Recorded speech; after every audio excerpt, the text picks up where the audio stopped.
I'm very honored to be here today and in front of such a room of heavyweights within the shipping industry. I want to firstly start off by saying that the IMEC was one of the first organizations that I came across when I started my career in shipping 5 years ago in the Philippines, when I was working with one of my peers, Elmer, from the previous panel, who I instantaneously recognized as an organization that was truly making a difference. The work they do at MAP was absolutely fantastic. So I just really want to say a huge thanks to IMEC again for giving me this opportunity. It's a huge honor. We have a fantastic opportunity with this fireside chat, not panel discussion, but fireside chat today. We have a very unique situation whereby we have free company voices and free seafarer voices as well, paired by organization. So I would like to introduce to the stage, we have Stewart Bankier, Group Director of Learning and Development at Columbia Ship Management. And with Stewart, we have Martine, Third Officer with CSM, and the inaugural winner of the CSM Cadet Award. We have Katrin, Head of Cadet Program and Empowering Diversity at Oldendorff Carriers. And with Katrin, we also have Olha, who actually sat on the IMEC stage 3 years ago as a cadet, and now is back today as an officer. We have Jörn, General Manager and Vice Chair of IMEC, and is here today with his Marlow navigation seat. And we have Dymtro, who spent 13 years at sea with Marlow, from deck cadet to master, and is now working here in the UK in training. I'd like to give him a big round of applause.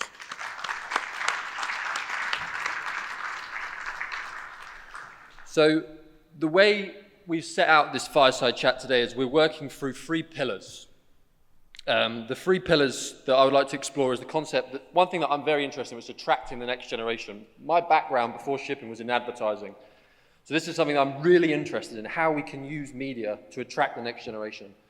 The second pillar, something that the industry has always been working on, this relationship between sea and shore, the partnership between companies and academies, and leadership that empowers from day one. 3 areas that I think are imperative when it comes to making sure we create a strong culture on board our vessels. So, let me start off with a little bit of a statement. In 2026, a young person in Manila, Mumbai, or any of these major labor markets around the world can now earn $1,000 a month from a laptop without ever leaving their home. No visa, no uniform, no goodbye to family. So how do we compete with that? How do we attract the right people into the industry? And this is a question I'd like to sit with everybody and for us to explore further with this fantastic group of speakers we have. So, starting off with Martine. Hi, Martine. Hello. I know in our original call the connection wasn't great, so it's good to see you. You came to the CSM Cadet Awards scheme, and you've just finished your first contract as a third officer, if I'm correct. So take us back to the moment when you decided that shipping was for you. Was there a particular person, or was there a particular something you watched? What was it that attracted shipping to you to consider it and pursue it as a career? So the moment I realized that I really wanted this job as a seafarer, the moment I realized when I able to learn and adapt the things that I've learned from school and then apply it on board. So each day, whenever I'm navigating and at sea, I realize that this has to be a purpose. So whenever I stumble and have some challenges on board, I think the things that really reminds me is from what I started. And besides, I think that if I will not continue pursuing this maritime journey and continue to working at sea, then many young seafarers will also not continue, or maybe they discourage at sailing at sea. So I think for me, it's just continuing what I do, and since I love what I do as a seafarer, I'm still continuing and encouraging everyone, especially those aspiring cadets like we've seen here, that they will look upon us to continue the seafaring journey.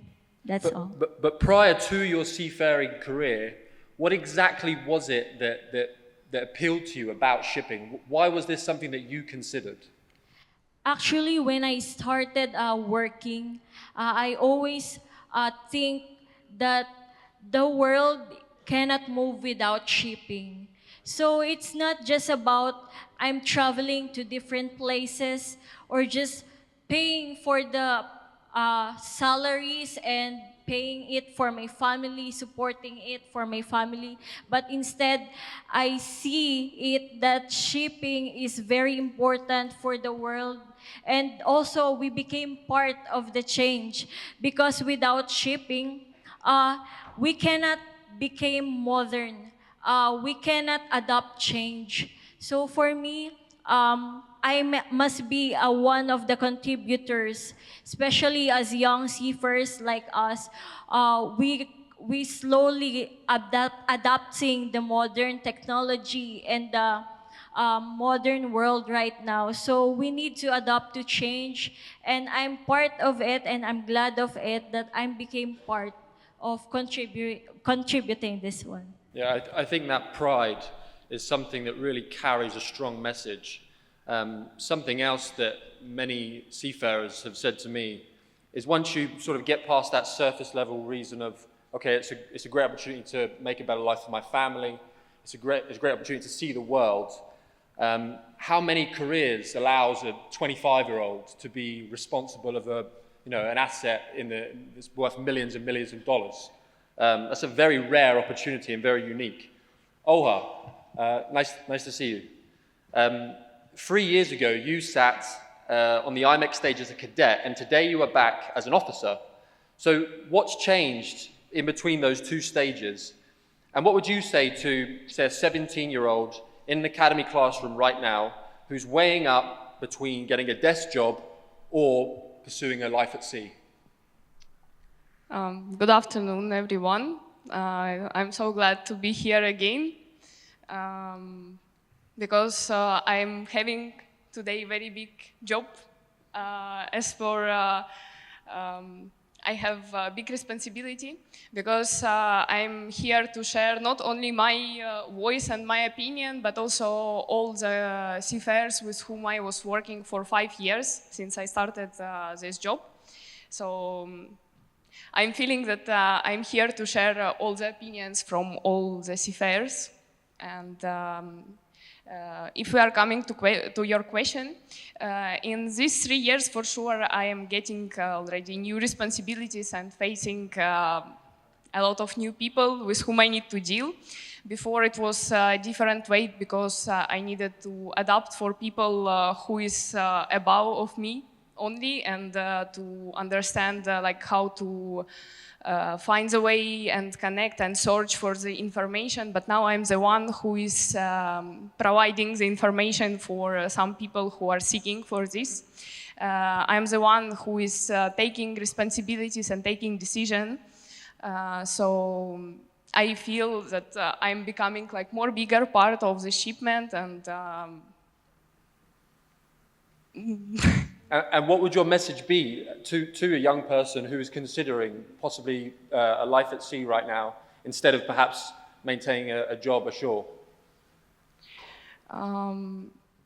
If I had possibility to talk with myself when I was 17, I would say that the most important is to find the way and to find the goal which is really matching with your dreams, because this is the only thing which can push you for movement and to try to get what you really want. Because if you not convinced that you really want this, you will never try to make anything. And in general, life at sea is not for everyone, but for sure this is very interesting job, and to have it can improve yourself, not only as a professional, but also as a person, improve your personality to be stronger, to be able to face some difficult situation in life. So for 17 years old, I hope that they can just follow their internal voice and be ready for everything what is life bringing for them. Yeah, very well said. I think the statement you said that this is not necessarily a career for everybody, but for the right person, this can be a fantastic career. Dymtro, you spent 13 years at sea with Marlow, from a deck cadet all the way up to a master. So what kept you going through those years? It's a long time. And when you were spending vast amounts of time from home and looking back, what message about life at sea would actually have landed, again, with a 17-year-old version of yourself, reflecting on those 13 years you spent at sea? Hello, everyone. Carl, thanks for your question. Very valid. So actually, if answer really short, so my desire to be a captain, so that was from the day one until let's say the day when I completed my career. And the second one, that was my wife. So she supported me on all through the stages, let's say. Additionally, I would like to say the desire to learn a new technology, whatever I will get on board. And also, I could say the loyalty. So loyalty of myself, and whatever you will give, you will get back. And actually, loyalty of the Marlow was really great. So not only to me, to every seafarers, because in my case, I started as a cadet, and I had only one interview. Never in my life any other companies never interviewed me. Only one company, and probably that was only one Marlow. And I felt that loyalty all the way through, from the deck cadet to the captain position. Whatever I will say to myself, and if I will be 17, I will say, go ahead, full ahead, you did it, you will do it again, and probably the skills what you will get on board, because previously you was trying to answer what does it mean seamanship, yeah? Seamanship is a skill to be a navigator, manager, leader, firefighters, doctors, cook on board, everyone on board, yeah? So just even like a family member.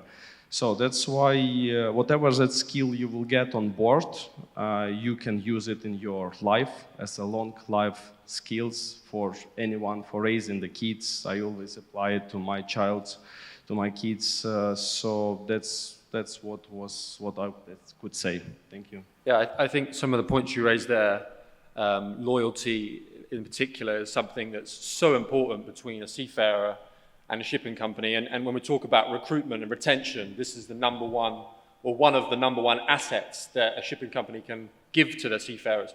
But the first thing you said with so much pride was, I wanted to be a captain. Why? What was it when you were a young boy that appealed to you about the concept of being a captain specifically? Really good question. So that was just the dream, desire in my head, my plan. So that's what guided me. So like that. It's difficult to explain, but I feel like that's I chose the profession and suits me. And yeah, it was maybe about initially, like everyone will say, travel, money. So it was a really good support for me, for my family. But that was my initial desire. If to go really long way back, maybe I was born in 1991. So if I'll go to 1995, so I was on board of the one passenger ship in Odessa. I think it called the same like Odessa passenger ship, where the friend of my grandfather was a chief engineer, and I came on board, and he gave me Fanta and Twix, and I feel like, oh, that's a place where I want to be. And he had actually the dog on board in his cabin, 2 dogs. Fantastic. I mean, these are the exact kind of stories that I'm trying to dig into here, because I think, I mean, you said you were born in when 1991. 1981, and then in 1990... 95, approximately. 95. So I remember when I was in the restaurant and in his cabin. Oh, I remember the gangway, so the net. I remember the cabin with the dogs, Twix and Fanta, and I remember the restaurant, nothing else. So 13, 14 years old, but you still remember... So no, I was 4 or 5. Oh, 4 or 5, forgive me, sorry. 4 yes. or 5 years of age. Wow, yes. and you remember... Yeah. I remember only the gangway net, cabin with the dogs and the restaurant as well. But I think these little stories are so important because these are the kind of stories, like that fantastic video that the IMEC Cadet winner won earlier on. These kind of stories I think are so important because that's how we connect. That's how we really tell a story, and that's how we can possibly inspire. Nowadays, I find that with young people, you know, it's almost like because everybody's looking at media and it's all quick and fast-paced, we can sometimes be in decision paralysis. A lot of people don't know what they want to do with their lives because there's so many options. But something like this, a moment, just a ferry trip, can really impact a decision that then leaded to you becoming a master, which I think is just fantastic. Thank you.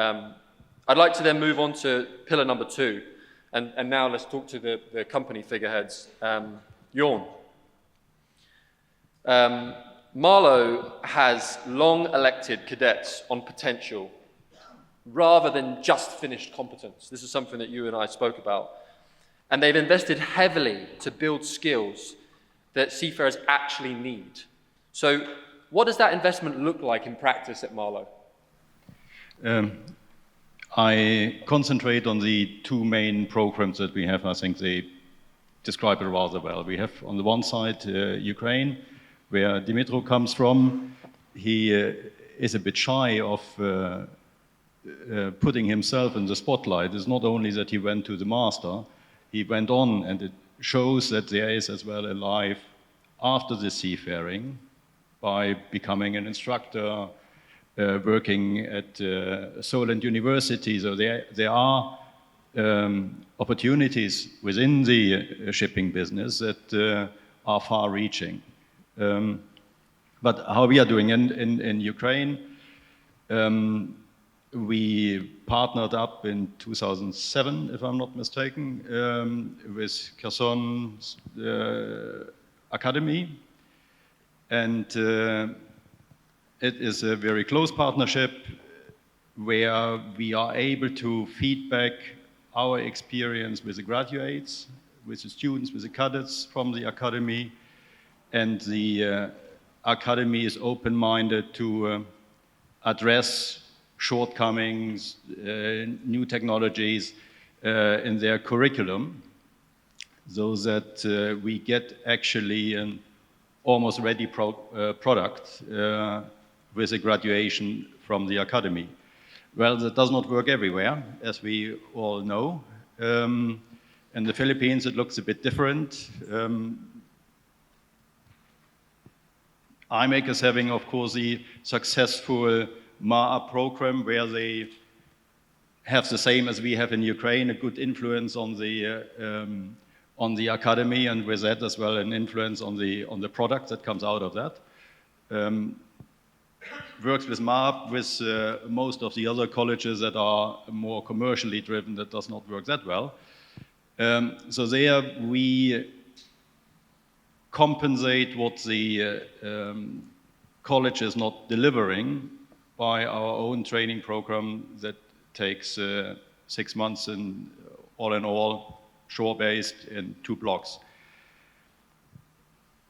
Means as well that the selection criteria for our candidates are different. So in the Philippines, we rather look for the potential, for the cognitive abilities, so that we can be sure that they are able to follow our own training program successfully. And with that, we compensate then as well those things very like math and physics. Dan, you mentioned the crew handling new machineries have to be familiar with processes, not only know which button to press, but to understand processes, procedures, why they are happening. And that is a basic knowledge that we put into the Filipino cadets during these 6 months. I'm very interested. And please. The reason for this investment, Dymtro spoke about loyalty. We are all looking for seafarers, and we know how limited the market is, and that is not, the future is not too bright there. But Loyalty you don't buy with wages. Loyalty you buy through those cadet programs, continuous learning that you offer. That's how you produce loyalty, and there is where the investment lays. So how do you think then that industry would react if this approach that you're talking about now, investing into the academies, working with MAP and these academies in Ukraine as well, how do you think the industry would react if this became standardized across the whole industry? Yeah, luckily, it actually becomes more and more standard. At least if I have a look around here in the auditorium, we are just one example, and I could finger point and I would know quite a number who follow very similar examples, and that is very good like that. But of course, there are many good companies. They're not all good companies. That's the reason why they're on the IMEC, yes. Yeah, of course. Katrin. Hi. Oldendorff is running an equal intake of male and female cadets for the 3rd year running. This was something that we were very proud about when we spoke. And I'd like to dig a little bit more into this. So, that kind of pipeline is not an accident. That's purpose. That's something that you guys are building. So what does Oldendorff actually do at an academy level to shape it? And how do you align with such different educational starting points into one Oldendorff officer? Well, actually, we do collaborate with the academies and also with the training institutes. But what we see is that the biggest impact on our cadets actually has the time that they spend as a cadet on board the vessels. So we have cadets from more than 20 different countries in our cadet program. So that means that we're effectively working together with, or that they're coming from more than 30 different academies, so totally different structures. And when they come on board, they're also at different levels of their education. Some have finished their time at university, some, just finished 1 year and then they go on board and then they come back. But what we see is, and that's actually a very interesting story that really reflects that the time on board is really, really the crucial part in them becoming an officer. Around 2-3 years ago, we were having a very big shortage of third mates for whatever reason. And my colleagues from the recruitment department, they were so desperate. They interviewed so many, dozens and dozens of candidates. And as a part of the recruitment process, they do a navigational assessment with ex-officers. And 9 out of 10 of these external candidates failed these navigational assessments. So they were super desperate. My colleagues were super desperate. Crew on board was desperate. They wanted to go home. So usually what we do is when our cadets finish their time as a cadet, they go on board as a trainee officer, as Olga did as well, before we sent them on board as a third mate. But since we were desperate, we let our cadets who just finished their seagoing time do the same navigational assessments. Because most shipping companies actually send their cadets straight as third mates, straight as third engineers, right? And the majority of our ex-cadet was found ready to go straight as third mate. And our cadets come from the same nationalities, they visited the same academies, they had less sailing time because the external candidates, they finished 2 or 3 contracts as third mate. Ours didn't, but the difference was that they were trained on board our vessels, that they were trained by our seniors. So there we can really see the impact that actually the seniors have on the future generation. And our diversity program is a big part of that. Because as you said, we have now the 3rd year in a row where we have an equal intake of male and female cadets.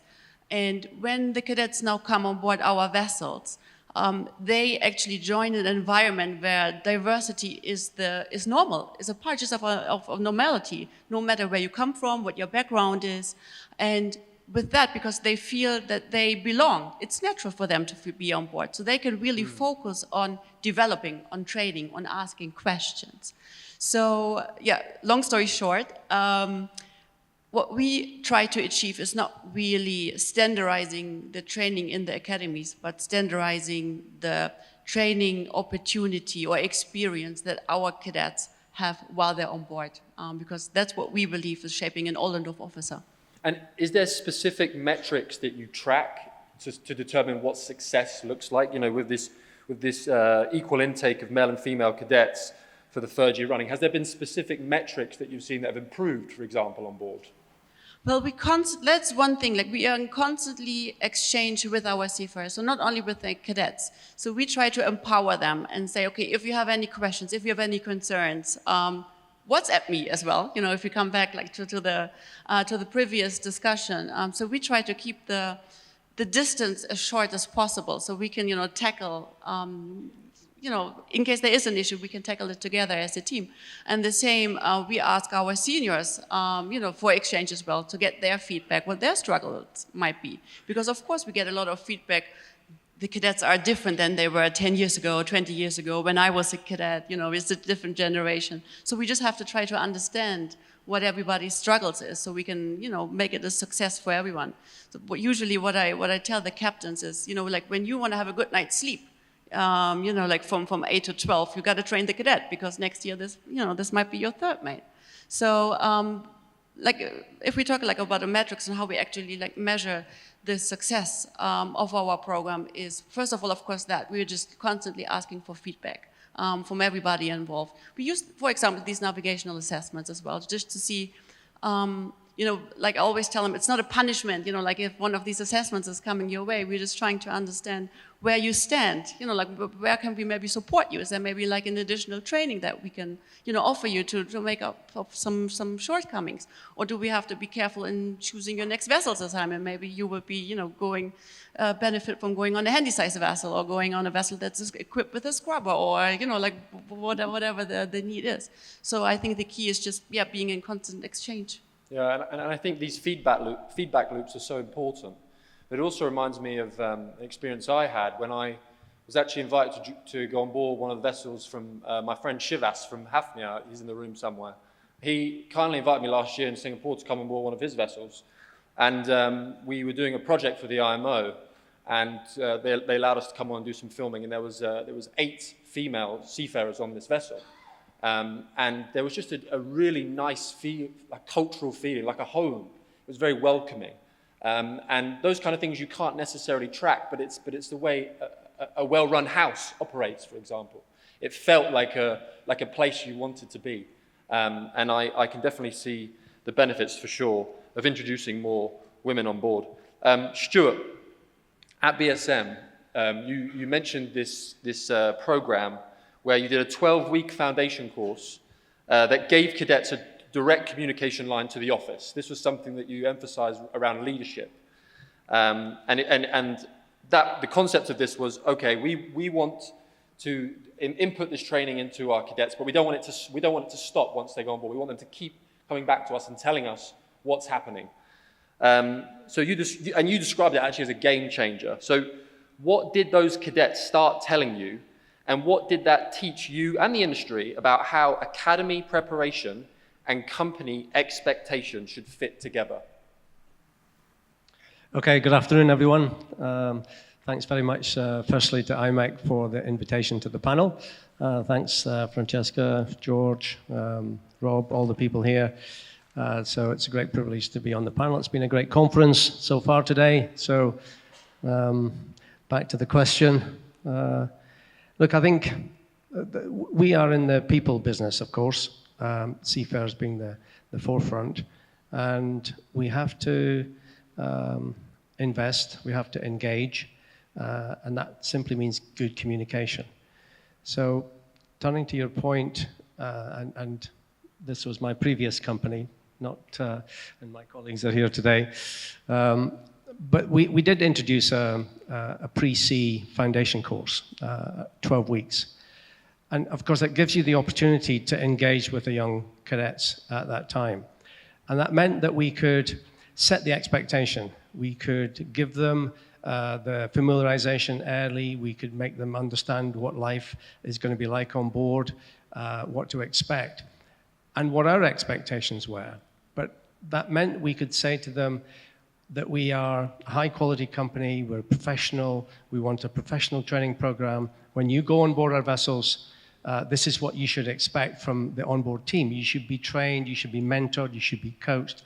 This is how it's going to look, which is great.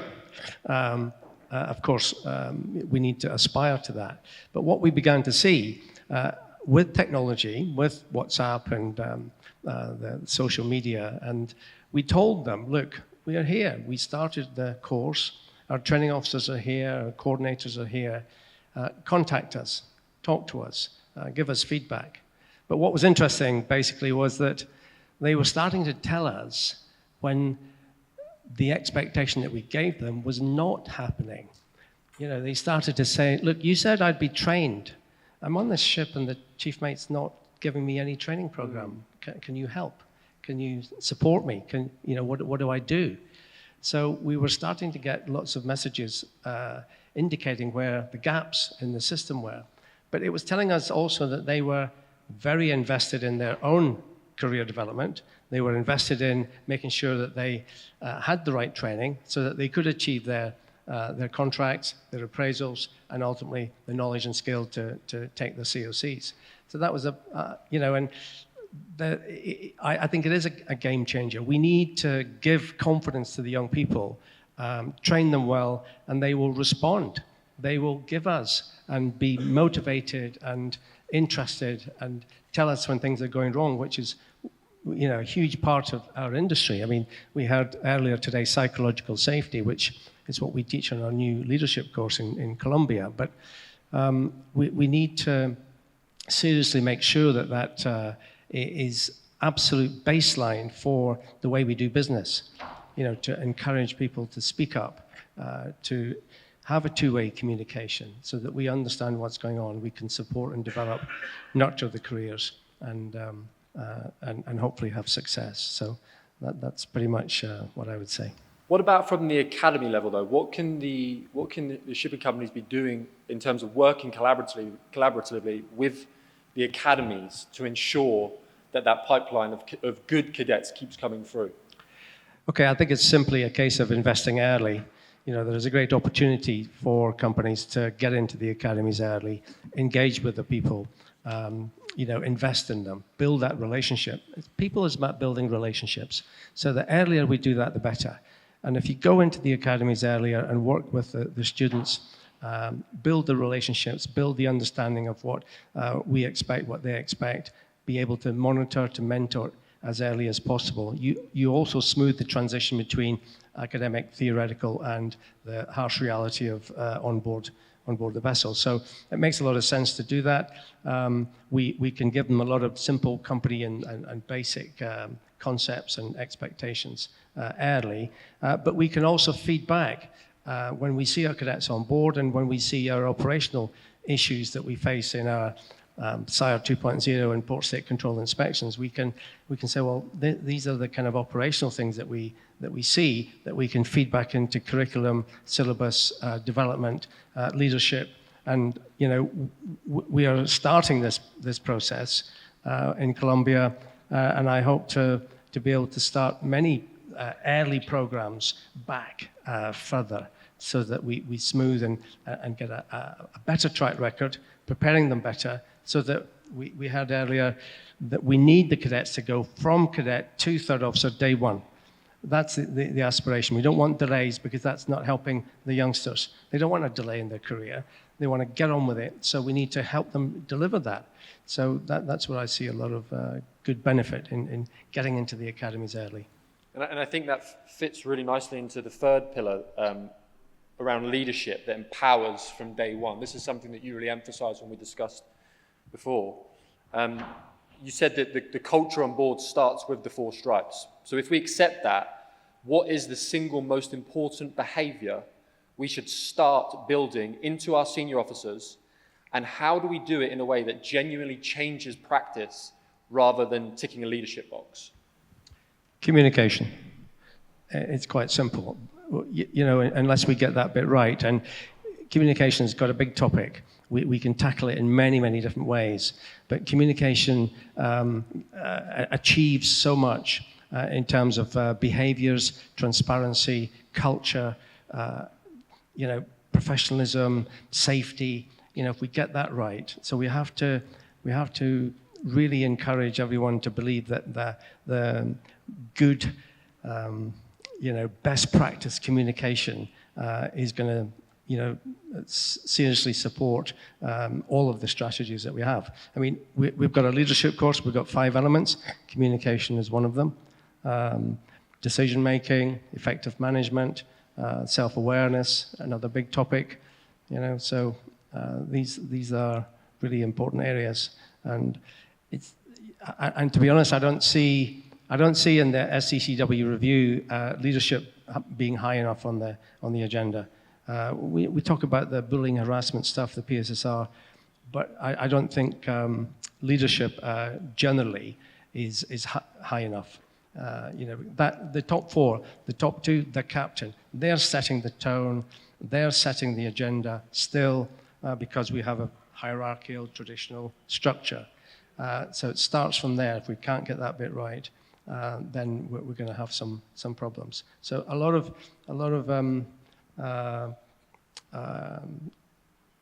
influence, a lot of effort needs to be pushed there, as do many other topics, of course. Of course. And from your side, Jörn, at Marlow, what are you guys doing around leadership from an early level?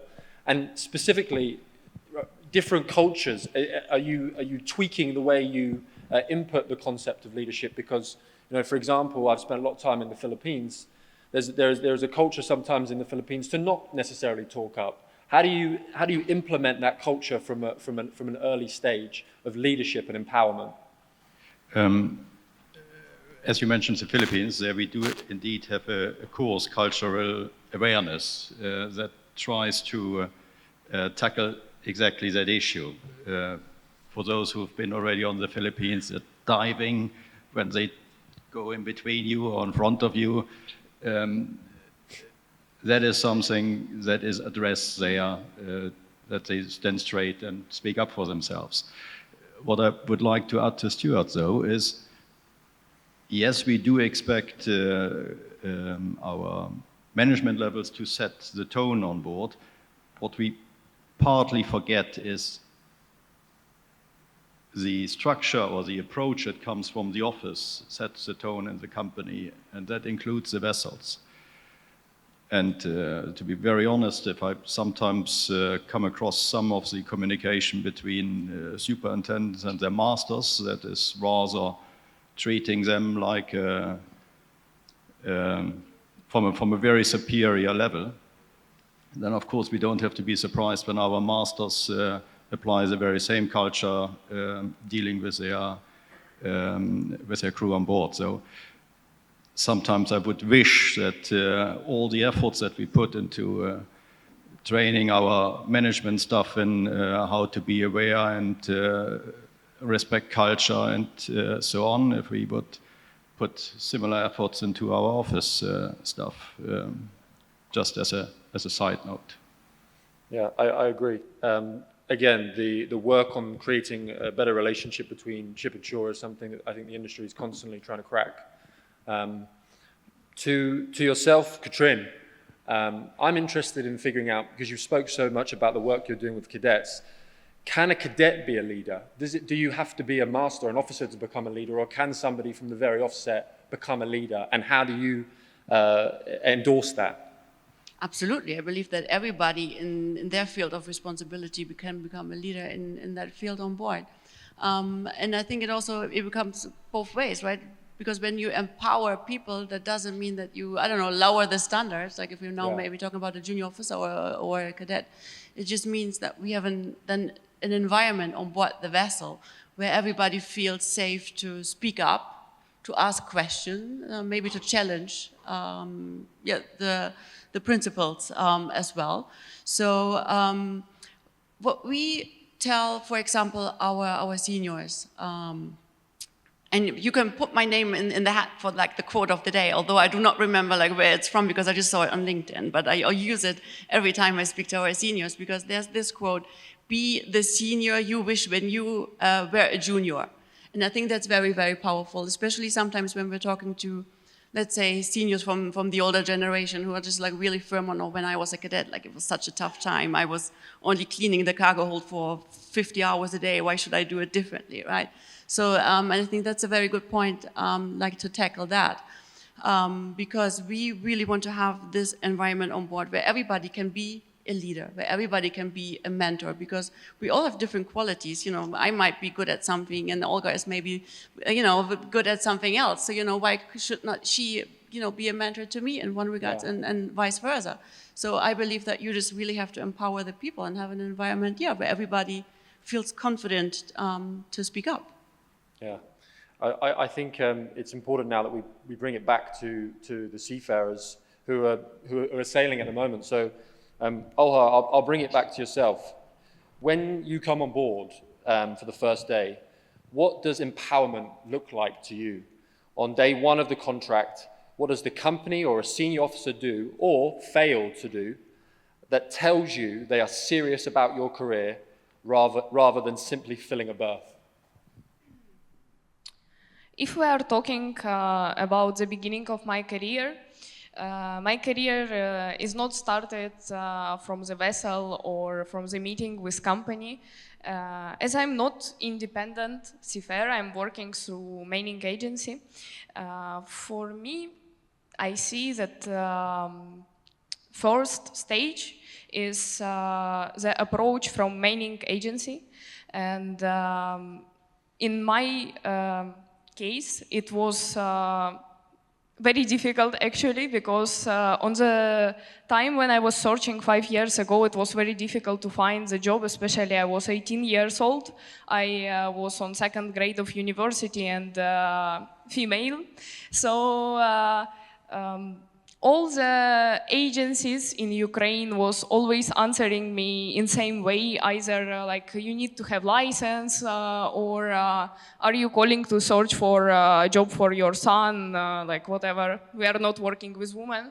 So it was quite tough time, because that time I was feeling powerless and maybe this is not my place.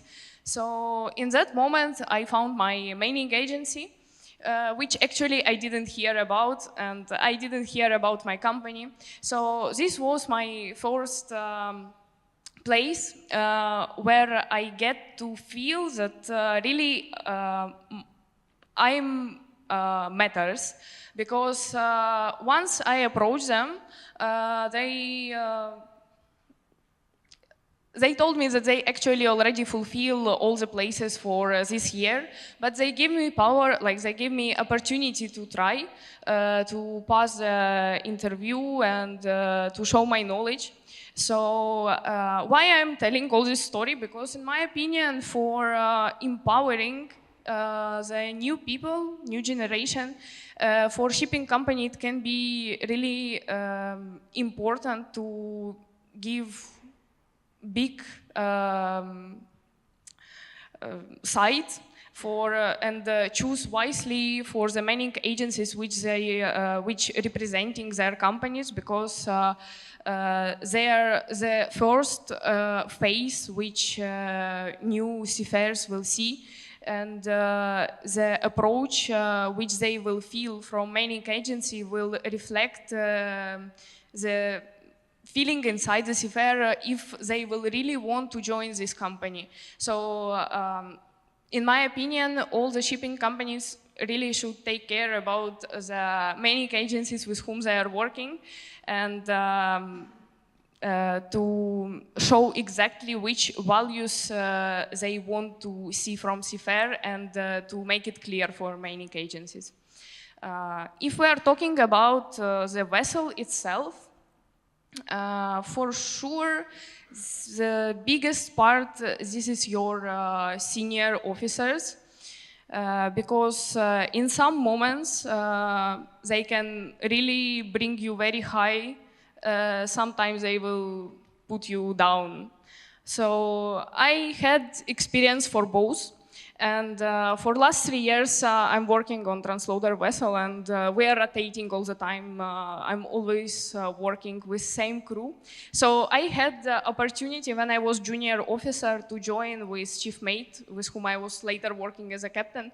This was actually one of the biggest people who make impact on me, as I saw really the person in front of me who is willing to give knowledge, who is really living with his mindset as the job is not only about earning money. You should be really professional in the job which you are doing, because in the end of the day, you just the person who is standing in front of the mirror, and you are feeling important for yourself. You feeling that you are the one who is changing the game.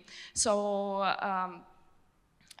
for work, for life at sea, I believe that for shipping companies it's very important to train the senior officers that they supposed to be open-minded, and not to stay only like judging, but have make a push for new generation, because person who is coming, they are not just already know everything and they just coming already with knowledge to you. They coming with wish to be somebody similar to you, or even more better.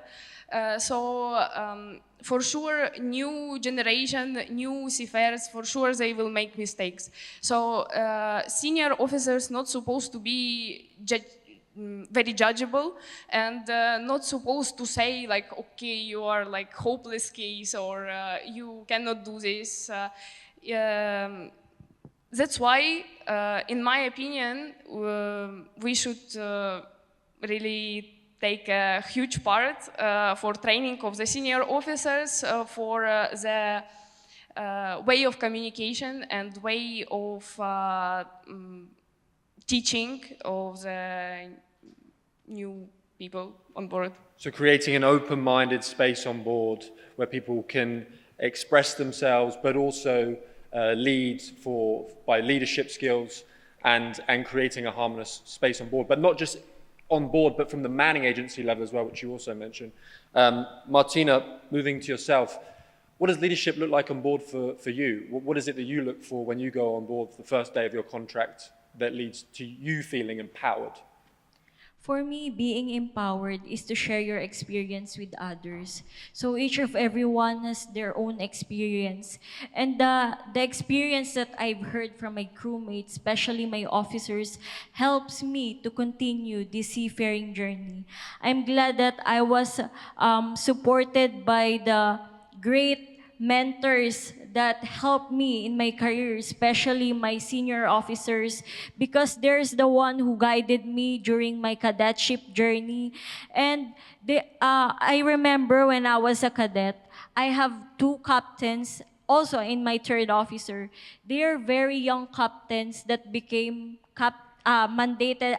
They become very young captains. So they're like 27 years old and 30 years old. So whenever I look upon them, and whenever they teach me things and all the new things that I've learned when I was a cadet, I always look up to it. And now as a third officer, since I'm able to share my knowledge and skills to my fellow cadets and also to my fellow crewmates, I can able to pay it forward with them with gratitude. And also I'm grateful for providing me good quality education by the IMEC, and also my academy, which is MAAP, and also a great mentorship in our company, because here in our company, we accept, in Colombia, we have female mentorship program, which for all female cadets, especially female seafarers, they appointed female shore personnels who may approach, who may able to approach them when we were working at sea. So I'm grateful for them, because it's a strong foundation in continuing my life at sea, and also for the young cadets and also fellow female cadets who also want to pursue and continue the seafaring journey. Thank you, Martina. Quick fire round to conclude, starting with yourself, Dymtro. What is one tangible action that the industry can take in the next 12 months to make shipping a career choice that is appealing for the next generation? Yeah, I would like to speak as, let's say, representative of higher education, all institutions like academies, colleges, and I would like to say that please, as a stakeholders, because all of you stakeholders here, yeah, for the industry, number one, popularize our profession and help us as a higher educational institutions to attract the new generations, because it's difficult.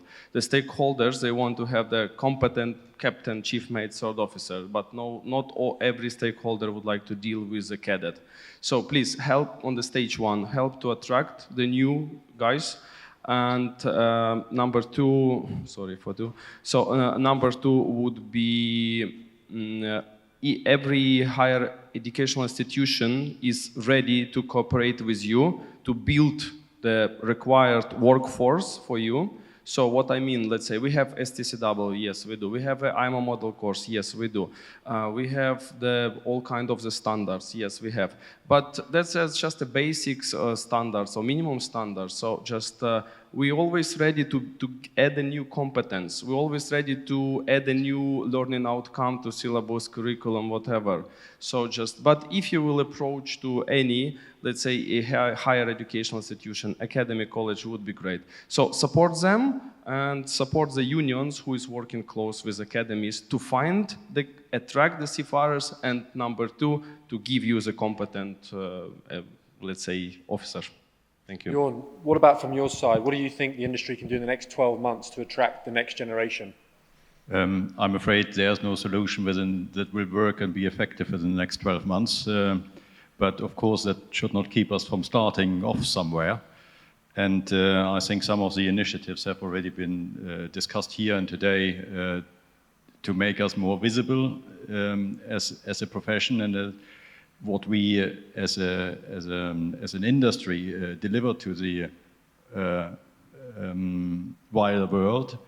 And of course, again, showing as well what we as an industry have to offer to potential to the youngsters, to the younger generation, that, as I've mentioned before, that it is not just the career on board that is offering a wide scope as well of shore-based continuation of the career, that is then as well in line with at whatever stage you are in your personal life. You may come to the point that family and seafaring cannot be balanced anymore. So this is not the end of the world. The industry offers as well for that sufficient solutions.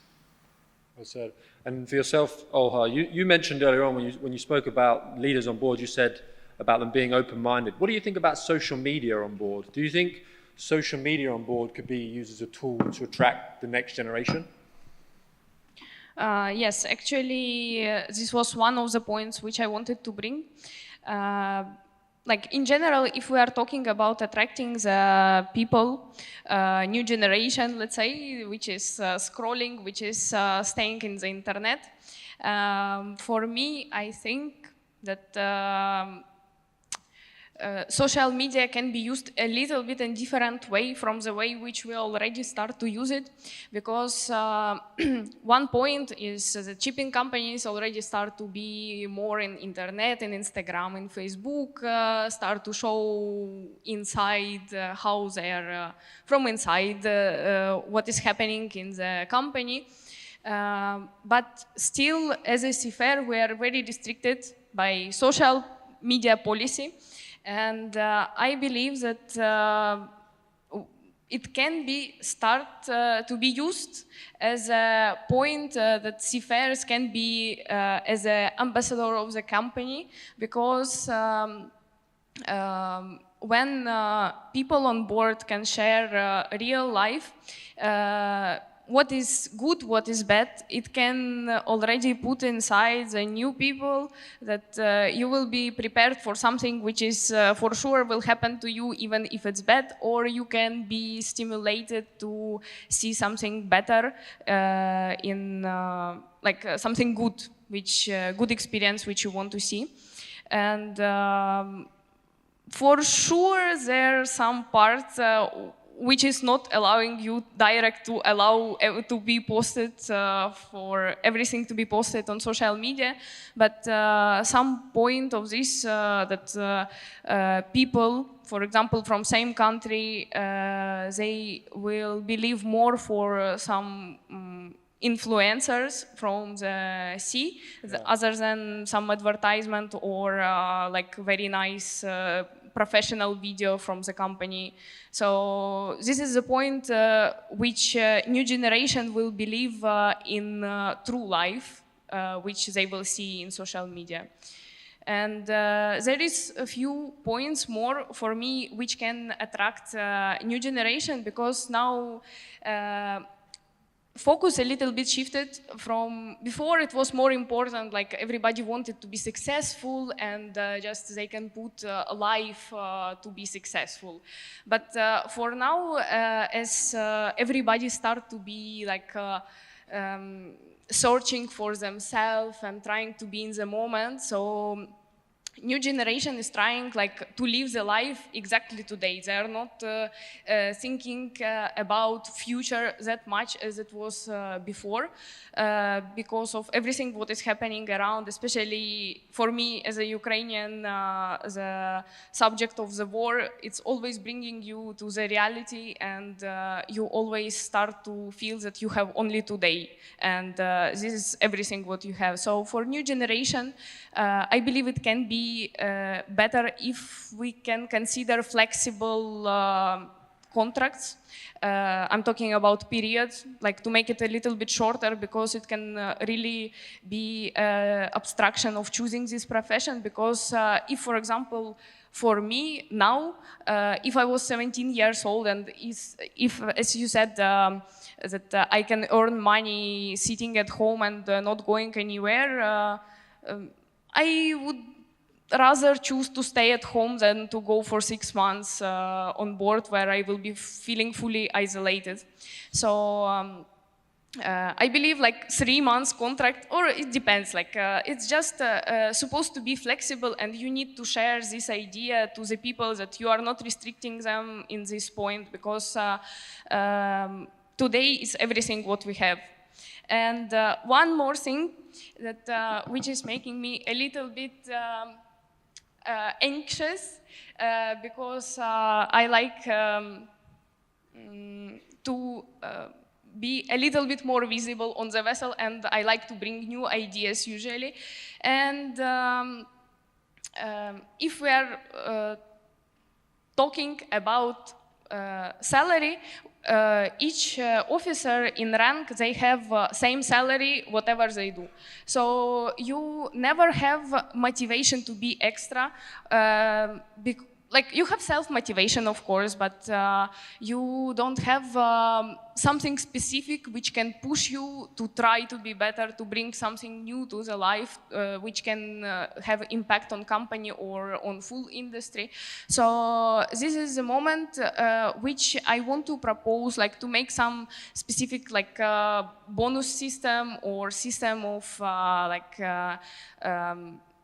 appreciation system, let's say, just to show that if you will think and if you will try to be better, you will get something. And it's not only about money, it's in general like that you will be appreciated, because especially on board, it's not always like it's not always seen, because it depends on your seniors and like. Yeah, well said. Thank you so much. I'm conscious of time. We're 6 minutes over already, so I'm going to be very, very quick. Katrin, how can we attract the next generation in the next 12 months? I think that is a challenge that we as like owners or ship managers can't do without our seafarers. And I think that's why, I think we've seen that today as well. It's also with the captain and chief engineer that we're talking here earlier, which I think did an amazing job in sharing their side, right? And I think that's very crucial, that we just understand what are their concerns, what are their struggles, and also that our crew on board understands when maybe we take a decision that they are not happy with, just that we just share the why and not only the what. And I think that will actually help shaping an industry that is appealing to work in. Martina, from your side? For me, the great mentorship and good mentorship for the fellow cadets. And also, I want to have, I would suggest that it's good to have an enhanced training for everyone, because right now we're adapting to the new modern world, and then we adapt. We need to be more modern. Not just we should not adapt. I mean, we still need to adapt the traditional things that we apply on board, but nowadays, since many young seafarers are now coming, and then there's new technology in us, so we need to be open. Also, I would like to suggest that each of everyone, especially the fellow cadets, can be able to speak up with everyone, especially when they're going on board. It's very essential to have a good communication on board. So it's not just about those ranks, the captains that they may follow. It's very essential for everyone to have a good relation at ship, to have a open communication. So, And good culture on board. And finally, Stewart. Okay, I would say look after the crew, put more effort there, invest in it and care for the crew. That's going to be the biggest selling point, I think, ever. And Starlink on every ship, 1 GB of free internet a month. There you go. Thanks, Stewart. Appreciate it. Sorry, Rob, for going over. Thank you.